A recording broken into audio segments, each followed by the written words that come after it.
Have you ever been a dumb period? I'm not talking about your relationship though.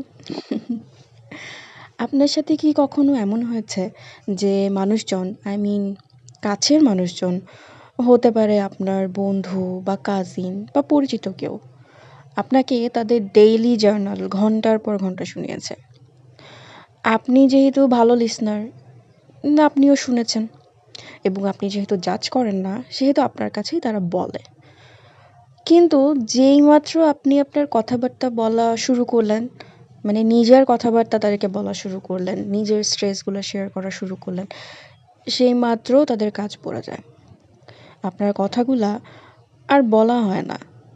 এটা একটা continuous process হয়ে যায়।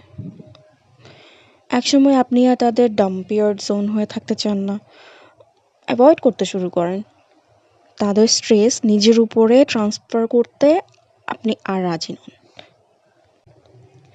কিন্তু তারপর তাদের মুখ থেকেই আপনি শুনবেন আপনি একরোখা, নট সো সেন্সিবল, এবং বন্ধু হিসেবে খুবই খারাপ। হয়েছে কখনো এমন আপনাদের সাথে? ওয়েল, আমার সাথে প্রচুর হয়েছে। একসময় খারাপ লাগতো, এখন মায়া লাগে।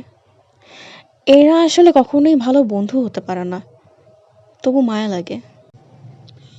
যতই মায়া লাগুক না কেন, লাইফে না ডাম্পিয়ার জোন হয়ে থাকাটা উচিত না, ভালো দেখায় না।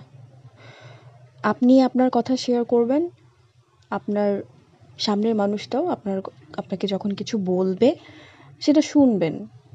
এটা একটা কনভারসেশন হবে।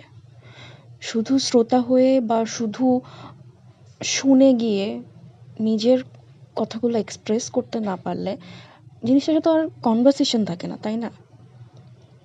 তো এইটাকে আমি একটা নাম দিয়েছি, সেটা হচ্ছে ডাম্পিয়ার জোন।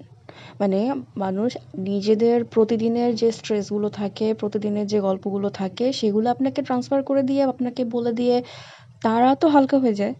বাট আপনি কিন্তু নিজের স্ট্রেসগুলোর সাথে সাথে, যেগুলো অলরেডি এক্সিস্ট করে, সেগুলোর সাথে সাথে তাদের স্ট্রেসগুলোও নিচ্ছেন। ডাম্পিয়ার জোন হওয়া যাবে না। স্ট্রেসড লাগলে আমি যা করি, আজকাল যা করছি, সেটা হচ্ছে ক্রাফট করা। আমার ভালো লাগছে। এই যেমন এই হাওয়াই মিঠাই কালারের যেই কানের দুলগুলো আমার সামনে দেখতে পাচ্ছি, মানে রংটাই কি চমৎকার, তাই না? একটু চেষ্টা করলেই কিন্তু নিজের কাস্টমাইজ জিনিসপত্রগুলো আপনি তৈরি করতে পারবেন। কিভাবে বানাতে হবে প্রসেস তো আমি ভিডিওতে দেখিয়েই দিলাম। আজকে আর কথা বলে বোর না করি, দেখা হবে অন্য কোনো ভিডিওতে। ভালো থাকেন, ডাম্পিয়ার জোন হয়েন না। আল্লাহ হাফেজ।